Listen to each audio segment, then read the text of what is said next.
5장.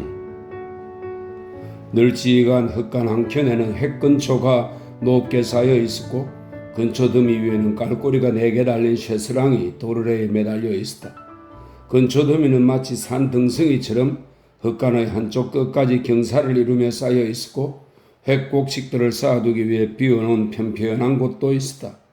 그 옆으로는 말 먹이를 주는 여물통과 널빤지 사이로 고개를 내민 말들의 머리가 보였다. 일요일 오후였다. 말들은 한가로이 남아있는 근초 다발을 우물거리며 말굽으로 땅을 구르고 여물통 나무를 물어 뜯느라 굴레 사슬을 잘랑거리고 있었다. 흙간에 갈라진 틈을 통해 들어온 오후의 햇살이 근초 더미 위에 밝은 선들을 만들어내고 있었다. 윙윙거리는 파리들의 날개짓 소리는 나른한 오후의 콧노래처럼 들렸다. 흙간 밖에서는 말편자가 말뚝에 걸리는 소리, 노름꾼들의 환호와 야유가 들려왔다. 하지만 콧노래와 나른함, 따뜻함이 흐르는 흙간 안은 조용했다. 렌이 혼자 흙간에 있었다. 그는 여물통이 놓여있는 흙간 한 구석의 짐꾸러미들 옆에 근초를 깔고 앉아 자기 앞에 놓여있는 조그만 강아지의 시체를 바라보고 있었다. 한참을 바라보고 있던 그는 큼직한 손을 내밀어 강아지의 머리에서 꼬리까지 구석구석을 쓰다듬었다. 렌이는 아주 부드러운 목소리로 강아지를 향해 말을 건넸다. 왜 죽은 거지? 넌 생쥐처럼 조그맣지도 않고 내가 세게 누르지도 않았잖아. 그는 강아지의 머리를 들어 얼굴을 들여다보며 말했다. 만약 너가 죽은 것을 알게 되면 조지는 나한테 토끼를 맡기지 않을 거야. 그는 오목하게 구덩이를 파고 강아지를 눕힌 후 근초를 덮어 눈에 띄지 않도록 만들었다. 그리고 자신이 만들어 놓은 무덤을 한참 동안 바라보고 있었다. 숲속으로 달려가서 숨어야 할 정도로 나쁜 짓을 한 건 아니야. 그럼 아니고 말고 조지한테는 죽어 있는 걸 발견했다고 말해야지. 그는 강아지를 다시 꺼내 이리저리 살펴보았다. 그리고 귀에서 꼬리까지 쓰다듬으면서 슬픈 어조로 말을 이었다. 하지만 조지는 금방 알아차릴 거야. 언제나 그랬으니까. 이렇게 말하겠지. 내가 그랬지. 날 속이려고 해봐야 소용없어. 그리고 또 이렇게 말하겠지. 그러니 나한테 토끼를 키우게 할 수가 없잖아. 갑자기 화가 치밀어 오른 그는 소리를 질렀다. 제기랄, 왜 죽어버린 거야? 생쥐처럼 작지도 않으면서. 그는 강아지를 집어들어 휙 던져버리고는 등을 돌렸다.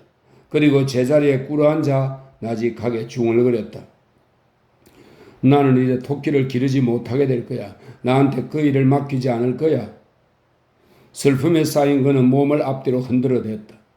밖에서는 말편자가 쇠말뚝에 부딪히는 소리가 들려오고 이어 환호성이 울렸다. 레니는 자리에서 일어나 강아지를 다시 집어들어 근초 위에 올려놓고 그 앞에 앉았다. 그는 다시 강아지를 쓰다듬으며 중얼거렸다. 너는 제대로 자라지도 않았어. 사람들이 나한테 몇 번이나 그렇게 말해주었지. 그렇지만 이렇게 쉽게 죽어버릴 줄은 정말 몰랐어. 그는 강아지의 축 늘어진 귀를 만지다 그랬다.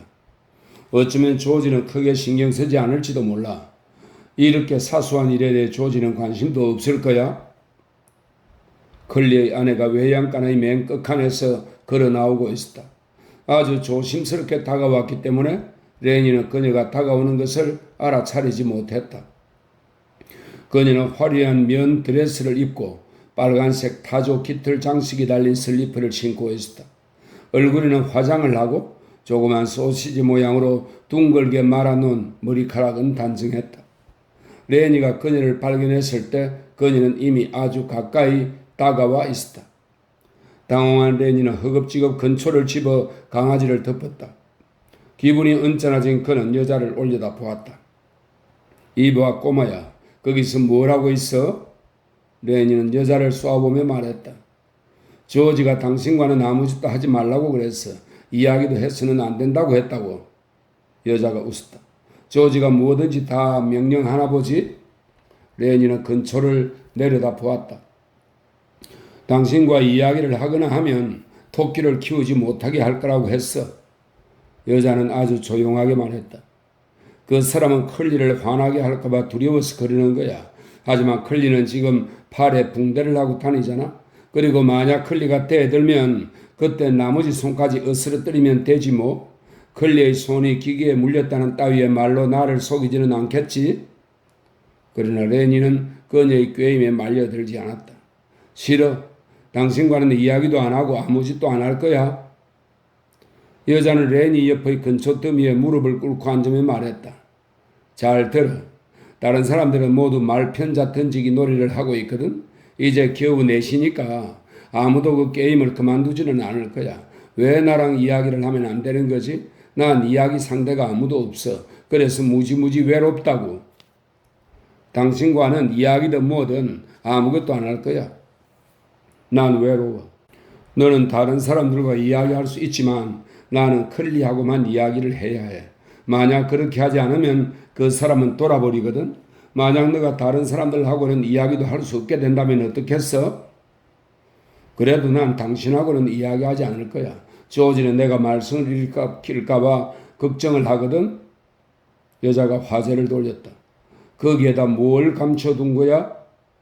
그러자 레니의 기억 속에 모든 고통이 되살아나 비통한 의조로 대답했다. 그건 강아지야. 내 조그만 강아지. 그는 강아지를 덮어놓았던 근초를 걷어냈다. 어머나 죽었잖아. 여자가 소리쳤다. 너무 어려서 그랬던 거야. 강아지와 놀고 있었는데 날 물어 뜯으려고 했어. 그래서 살짝 때려주려고. 그래서 살짝 때렸는데 그만 죽어버리고 말았어. 여자는 그를 달래주었다. 걱정하지 마. 잡종개일 뿐이야. 그런 개는 쉽게 구할 수 있어. 잡종개는 어디에나 흔하게 있다고. 레니는 비통한 목소리로 설명했다. 그렇지가 않아. 조지는 이제 토끼 키우는 걸 나한테 맡기진 않을 거야. 그건 왜 그렇지? 내가 나쁜 짓을 하면 토끼를 키우게 해주지 않겠다고 했거든? 여자는 그에게 더욱 가까이 다가서며 부드럽게 말했다. 나하고 이야기하는 걸 걱정하지 마. 밖에서 사람들이 소리 지르고 있는 게 들리지? 저 사람들은 4달러 내기를 하고 있거든? 놀이가 끝장이 나기 전까지는 한 명도 자리를 뜨지 않을 거야. 레니는 걱정스럽다는 듯이 대답했다. 내가 당신과 이야기하고 있는 것을 보게 되면 조지가 야단을 칠 거야. 나한테 그렇게 말했거든. 그녀는 성난기색을 드러내며 소리를 질렀다. 도대체 내가 뭘 어쨌단 말이야? 왜 나한테는 다른 사람들과 이야기할 권리도 없는 거지? 도대체 나를 어떻게 생각하는 거야? 너는 좋은 사람이야. 그런데 어째서 나하고 이야기하면 안 되는 거지? 나한테 나쁜 짓을 하려는 것도 아닌데 말이야? 당신이 우리를 곤란에 빠뜨릴 거라고 조지가 그랬어. 말도 안 되는 소리. 내가 무슨 짓을 했는데? 내가 어떻게 살고 있는지 신경 써주는 사람은 아무도 없어. 이렇게 사는 건 처음이야. 나는 뭐든 마음먹은 대로 할 수 있었다고. 그녀는 침울한 목소리로 중얼거렸다. 하지만 이제부터 할 수 있을 거야. 그녀는 자신의 이야기를 들어주는 사람이 가버릴 것을 두려워하는 사람처럼 허둥지둥 하소연을 내려놓기 시작했다. 난 설리너스에서 살았어. 내가 어릴 때 이사를 왔거든. 그런데 유랑극단이 마을에 왔을 때 배우 한 명을 만나게 되었어. 그 남자가 극단에 들어오라고 했지. 하지만 엄마가 허락을 하지 않았어. 15살밖에 안 되었기 때문에 안 된다고 했는데 그 남자는 괜찮다고 했지. 그때 극단에 들어갔더라면 분명 지금처럼은 살고 있지 않았을 거야. 레니는 강아지를 이리저리 쓰다듬고 있었다. 우린 조그만 땅을 살 거야. 그리고 토끼도. 여자는 하던 이야기가 끊어지지 않도록 서둘러 이야기를 계속했다. 그 다음에 어떤 남자를 만났는데 영화 일을 하는 사람이었어. 그와 함께 리버사이드 댄스 팰리스에 갔었지. 그 남자는 나를 영화에 출연시켜 주겠다고 했어. 분명히 성공할 거라고 그랬지. 헐리우드에 돌아가서 곧바로 편지를 주겠다고 했거든. 여자는 레니가 자기의 이야기에 관심을 갖고 있는지 확인하기 위해 레니의 얼굴을 유심히 살펴보았다. 하지만 편지를 받아보질 못했어. 엄마가 숨겨버렸을 거야. 아무데도 갈 수 없고 나 스스로 할 수 있는 일도 없고 게다가 나에게 온 편지들을 숨겨버리는 그곳엔 머물러 있을 수가 없었어. 당연히 엄마한테 편지를 숨겼느냐고 물어보았지만 모른다고 하시더군. 그래서 클리와 결혼을 한 거야. 리버사이드 댄스 팰리스에서 처음 만난 바로 그날 저녁이었지. 여자는 다그치듯이 물었다. 내 말 듣고 있는 거야? 나? 듣고 있지. 아무한테도 하지 않았던 이야기인데 해서는 안 될 이야기일지도 모르겠지만 난 클리를 좋아하지 않아. 그는 좋은 사람이 아니야. 비밀을 털어놓아서인지 그녀는 레니에게로 더욱 가까이 다가가 그의 옆에 앉았다. 영화에 출연했었더라면 좋은 옷을 입을 수 있었을 거야. 배우들이 입는 정말 근사한 옷들 말이야. 그리고 큰 호텔에 앉아서 내 사진을 찍도록 했겠지. 시사회를 할 때가 되면 라디오에 나가서 홍보를 했을 거야. 그래도 비용은 한 푼도 들지 않아. 내가 출연한 영화이기 때문이지. 그리고 배우들이 입는 것처럼 좋은 옷을 입었을 거야.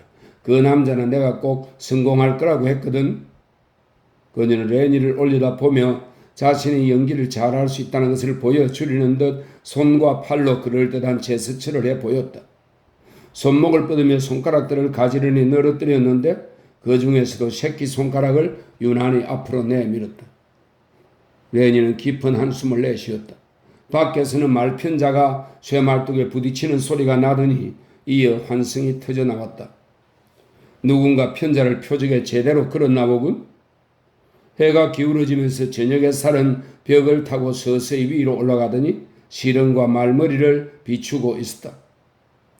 이 강아지를 가지고 나가서 먼 곳에다 내버리고 오면 조지는 눈치채지 못할 거야. 그러면 난 아무 문제 없이 토끼를 키울 수 있을 거야. 여자는 벌컥 화를 냈다. 토끼 말고는 아무것도 생각하지 않는 거야. 레니는 끈질기게 변명을 하려 했다. 우리는 땅을 살 거야. 그리고 집도 짓고 채소밭을 가꾸고 콩도 심을 거야. 콩은 토끼를 먹이기 위해 심는 거지. 나는 콩대를 자루에 가득 담아가지고 가서 토끼에게 먹일 거야. 왜 그렇게 토끼 생각만 하는 거지? 레니는 대답을 찾으려고 열심히 생각을 굴리다가 조심스럽게 여자의 몸에 거의 닿을 정도로 가까이 다가갔다. 난 예쁜 것을 쓰다듬는 걸 좋아해. 한 번은 시장에서 털이긴 토끼들을 본 적이 있어. 정말 예뻤지. 더 예쁜 것을 찾을 수 없을 때는 가끔씩 생쥐를 쓰다듬기도 해. 여자는 레니로부터 약간 떨어져 앉았다. 정말 얼간이로군. 레니는 진지하게 설명하려고 했다. 난 얼간이가 아니야. 조지가 그랬어. 나는 손가락으로 부드럽고 예쁜 것들을 쓰다듬는 걸 좋아해. 여자가 약간 안심이 된 모양이었다. 그런 것을 좋아하지 않는 사람이 어디 있어? 누구든지 부드럽고 예쁜 걸 좋아하지. 나는 실크나 벨벳을 좋아해. 벨벳도 좋아해? 레니는 기뻐하며 기덕거리고 웃었다. 그럼 좋아하지. 그리고는 행복하다는 듯 큰 소리로 떠들어댔다. 나에게도 벨벳이 조금 있었어. 어떤 부인이 내게 조금 주었거든. 그 부인은 그러니까 클라라 이모야. 이모가 그걸 나한테 이만큼이나 주셨었는데 지금 그 벨벳이 있다면 좋겠다. 그는 얼굴을 잔뜩 찌푸렸다. 그걸 잃어버렸어. 아주 오랫동안 벨벳은 보지 못했어. 여자는 그를 보며 웃으며 말했다. 정말 바보로군. 그렇지만 넌 좋은 사람인 것 같아. 몸집 큰 어린애 같지만 지금 무슨 말을 하는지 알아듣겠어. 나도 머리를 빗을 때 가끔 내 머리카락을 쓰다듬거든. 너무나 부드러우니까. 그녀는 어떻게 하는 것인지 보여주려는 듯 손가락들을 머리 꼭대기에서부터 아래로 훑어내렸다. 그녀는 스스로 흡족해하며 말했다. 어떤 사람들은 머리카락이 뻣뻣하거든. curly를 보라고. 그의 머리카락은 정말 철사 같다. 하지만 내 머리카락은 부드럽고 또 곱거든. 빗질을 자주 해 주어서 그래. 그러면 아주 예뻐지지. 자, 여기를 만져봐. 여자는 레니의 손을 잡아 자신의 머리 위에 얹었다. 거기를 만져보면 얼마나 부드러운지 알 수 있을 거야. 레니의 커다란 손가락이 여자의 머리카락을 쓰다듬기 시작했다. 흥크러뜨리지 마. 와, 정말 좋은데? 레니는 조금 더 거칠게 쓰다듬었다. 정말 좋다. 이봐 조심해. 흥크러지겠어. 잠시 후에 그녀는 환한 목소리로 외쳤다. 이제 그만해. 머리를 아주 엉망으로 만들어 버리겠어. 그녀는 머리를 한켠으로 빼내려 했지만 레니의 손가락이 머리카락에 엉켜 떨어지질 않았다. 이제 그만 놓으란 말이야. 레니는 당황하여 얼굴을 고통스럽게 찡그렸다. 여자가 비명을 지르기 시작했을 때 레니는 한 손으로 그녀의 코와 입을 막으며 간청을 했다. 제발 소리치지는 마. 안 돼. 제발 그러지 마. 조지가 화를 낼 거야. 여자는 그의 손아귀 밑에서 있는 힘껏 버둥거렸다. 근초를 발로 걷어 차내며 빠져나오기 위해 몸을 뒤틀었다. 레니의 손밑에서 크크거리는 비명소리가 새어나왔다. 깜짝 놀란 레니도 소리를 지르며 애원하듯 말했다. 제발 소리는 지르지 마. 조지가 나쁜 짓을 했다고 그럴 거야. 그러면 토끼를 기르지 못하게 할 거란 말이야. 그가 약간 손을 내주어주자 여자는 목신소리로 소리쳤다. 레니는 더욱 화를 내며 말했다. 이제 그만해. 소리치지 말라고. 조지의 말이 맞았어. 당신은 나를 곤란에 빠뜨리려고 그러는 거야. 이제 소리치지 마. 계속 몸부림을 치던 그녀의 눈은 공포에 질려 휘둥그레졌다. 그는 여자를 흔들어대면서 그녀에게 화를 냈다. 소리치지 마. 그렇게 말하면서 그는 여자를 흔들어댔다. 그러자 여자의 몸이 물고기처럼 벌떡거리다가 마침내 조용해졌다. 레니가 여자의 목을 부러뜨렸던 것이다. 여자를 내려다보고 있던 레니가 손을 조심스럽게 치웠지만 여자는 가만히 누워있었다. 해치려는 게 아니야. 하지만 그렇게 소리를 지르면 조지가 화를 낼 거야. 여자가 아무런 대답도 하지 않고 꼼짝도 않자 레니는 상체를 기울여 그녀를 자세히 살펴보았다. 그는 여자의 팔을 들었다가 떨어뜨려 보았다. 잠시 동안 멍청히 앉아있는 그는 두려움에 쌓여 중얼거렸다. 내가 나쁜 짓을 한 거야. 내가 또 나쁜 짓을 한 거야. 그는 근초를 긁어 모아 여자 몸의 일부분을 덮었다. 흙간 밖에서는 사람들의 환호성이 들려왔고 말편자가 연달아 두 번이나 쇠말뚝에 부딪히는 소리가 들려왔다. 그제서야 비로소 레니는 바깥의 동정을 의식하기 시작했다. 그는 근초 위에 웅크리고 앉아 밖에서 들려오는 소리에 귀를 기울였다. 내가 정말로 나쁜 짓을 한 거야. 그래서는 안 되는데 분명히 조지가 야단을 칠 거야. 그리고 조지가 나타날 때까지는 숲속에 숨어 있으라고 말했었지. 나를 야단칠 거야. 조지가 올 때까지 숲속에 숨어 있어야지. 분명히 그렇게 말했어. 레니는 자리로 되돌아가서 죽은 여자를 바라보았다. 강아지는 그녀 곁에 놓여 있었다. 레니는 강아지를 집어들었다. 먼 곳에 갖다 버려야지. 이렇게 하는 건 진짜 좋은 일이 아니야. 그는 강아지를 외투 속에 감추고 벽 쪽으로 기어가 벌어진 틈 사이로 바깥을 살펴보았다. 그리고는 다시 조심스럽게 기어서 외양간의 맨 마지막 칸을 끼고 돌아서 사라졌다. 이제 벽 위쪽으로 타고 올라간 햇살은 흙간을 부드러운 빛으로 감싸고 있었다. 반드시 눕혀져 있는 클리 안의 시신은 근초 더미로 반쯤 덮여 있었다. 흙간 안은 매우 조용했다.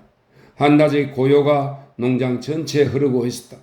말편자 부딪히는 소리와 놀이를 즐기는 사람들의 소리도 점점 고요함 속에 묻히고 있었다. 흙가나는 바깥보다 먼저 어두워지고 있었다. 비둘기 한 마리가 열려있는 창을 통해 날아들어와 원을 그리며 날다가 다시 밖으로 나가버렸다. 퉁퉁 부른 젖퉁이를 무섭게 매달고 있는 마르고 커다란 양치기 개 한 마리가 외양간 맨 끝칸을 지나 걸어들어왔다. 강아지들이 있는 상자를 향해 걸어가던 개는 죽은 클리 안의 냄새를 맡고는 척추 부근의 털을 곤두세웠다. 낑낑거리던 개는 상자 쪽으로 조심스럽게 걸어가 강아지들 사이를 파고들었다. 누런 근초 더미에 몸이 반쯤 덮인 채 누워있는 클리 아내의 얼굴에서는 더 이상 비천함과 음모 그리고 불만족과 사람들의 눈길을 끌지 못해 안달하던 덧없는 열망 같은 것들을 찾아볼 수 없었다. 그녀는 예쁘고 순수했으며 얼굴은 귀엽고 더욱 어려 보였다.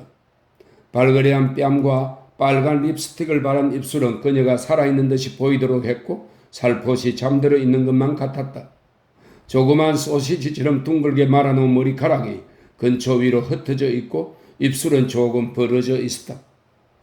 가끔 모든 것이 정지된 듯한 어느 순간이 다른 어떤 순간들보다 더 오래 지속될 때가 있다. 소리도 멈추고 움직임도 멈춘다.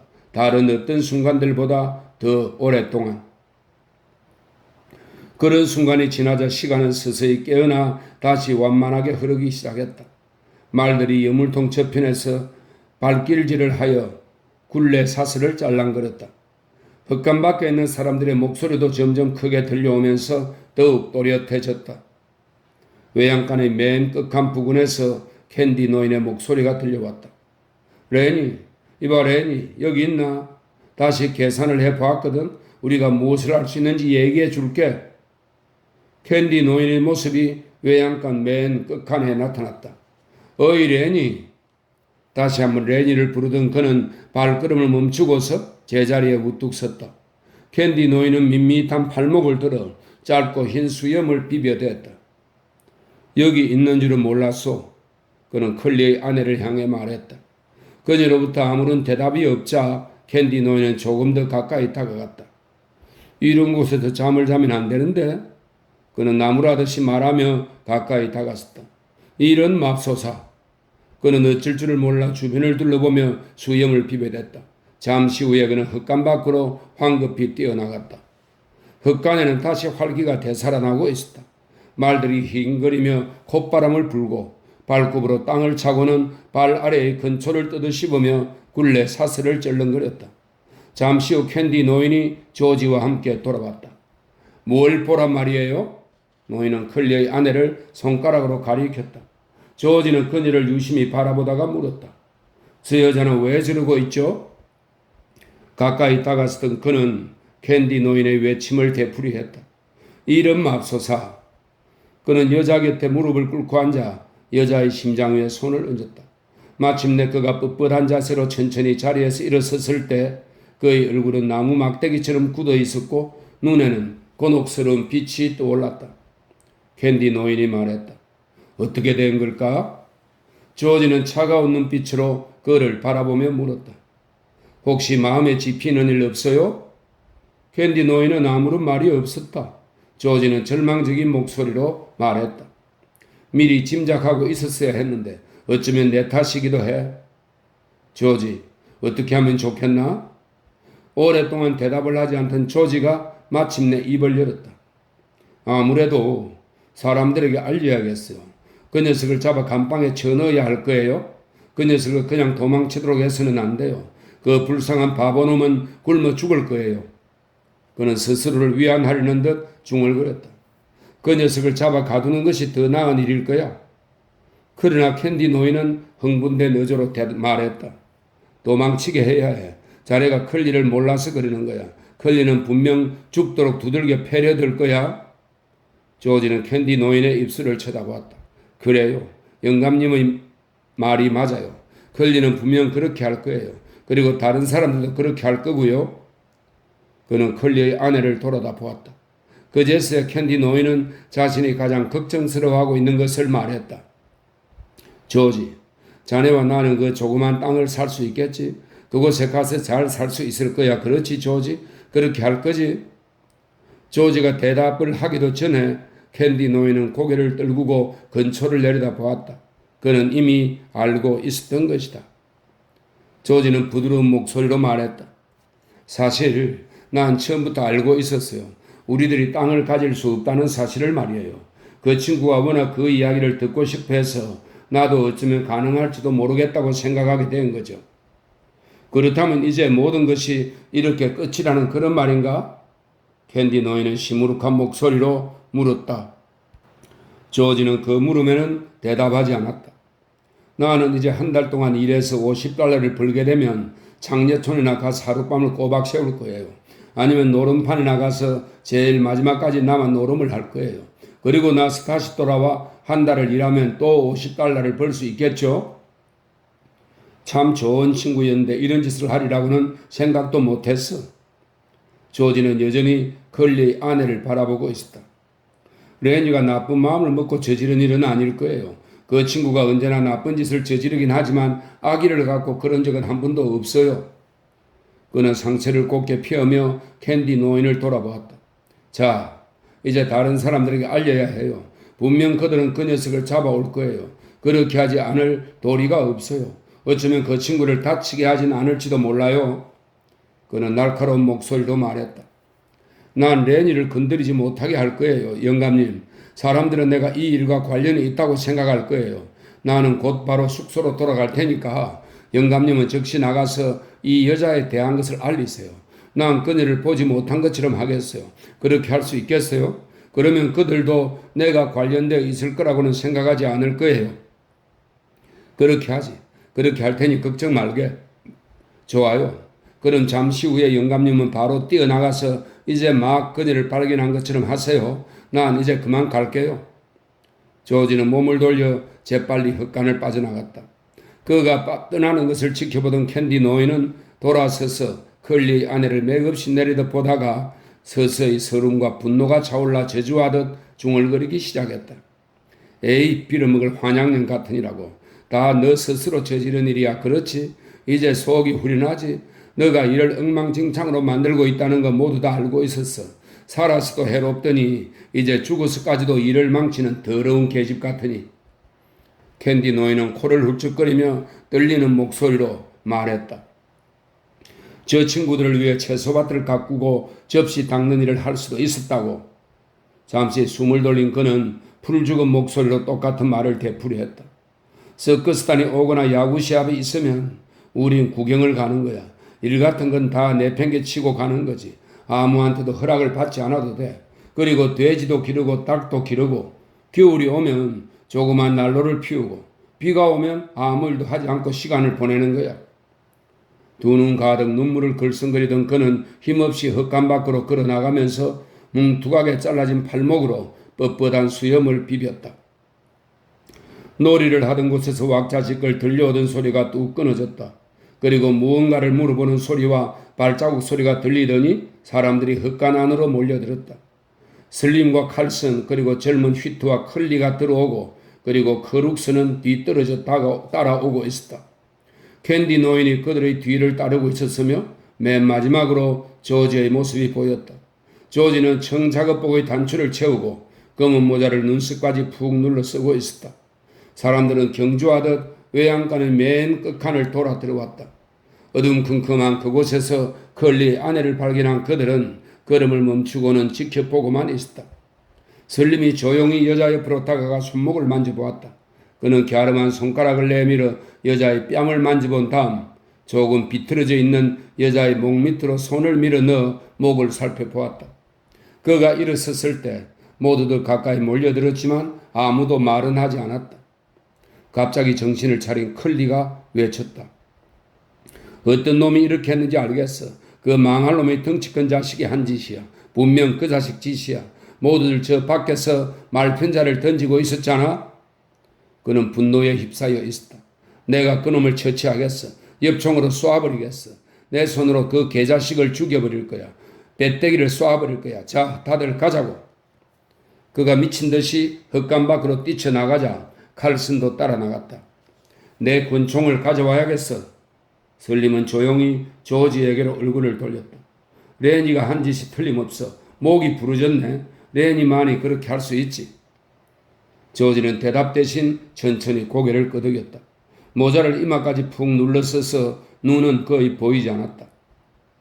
자네가 얘기했던 위대에서의 일과 거의 비슷한 것 같아. 조지는 다시 고개를 끄덕였다. 설림이 한숨을 내쉬었다. 그를 붙잡아야 할 것 같아. 그가 어디로 갔을 것 같나?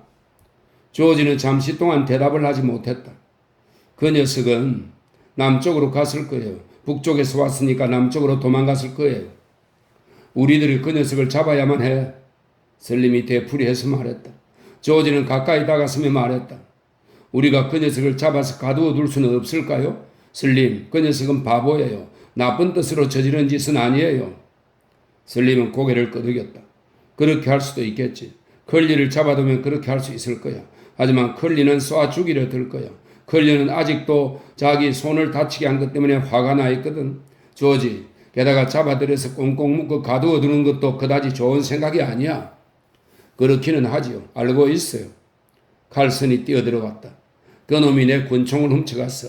내 가방 속에 있던 권총이 없어졌어. 컬리가 그의 뒤를 따라 들어왔다. 그는 다치지 않은 손에 엽총을 들고 있었다. 컬리도 이제는 냉정을 되찾고 있었다. 다들 준비됐나? 저 깜둥이한테 엽총이 있어. 칼슨, 자네는 그것을 가져가. 그 자식을 먼저 보게 되면 반항할 기회를 주면 안 돼? 그 자식 배를 쏴버려. 그러면 꼬꾸라질 거야. 휘트가 흥분해서 외쳤다. 나한테는 총이 없어. 컬리가 말했다. 자네는 솔데드에 가서 경찰을 불러와.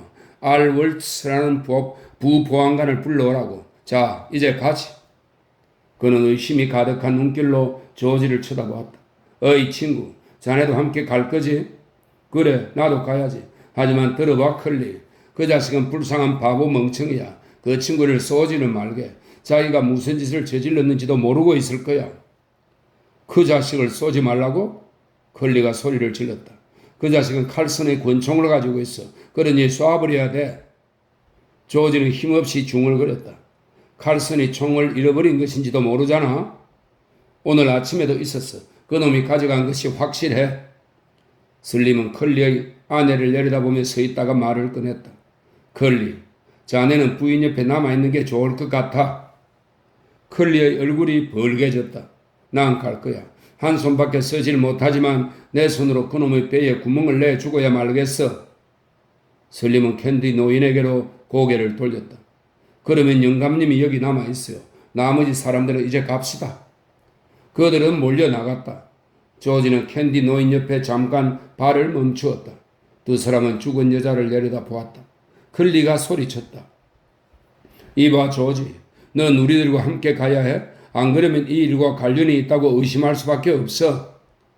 그들의 뒤를 따라 천천히 걸어가는 조지의 발걸음은 무거웠다.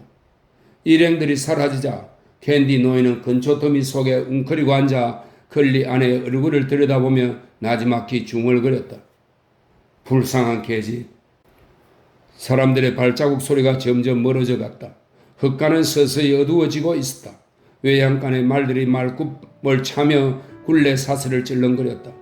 캔디 노인은 팔을 들어 눈을 가리고는 근처 더미 위에 누웠다.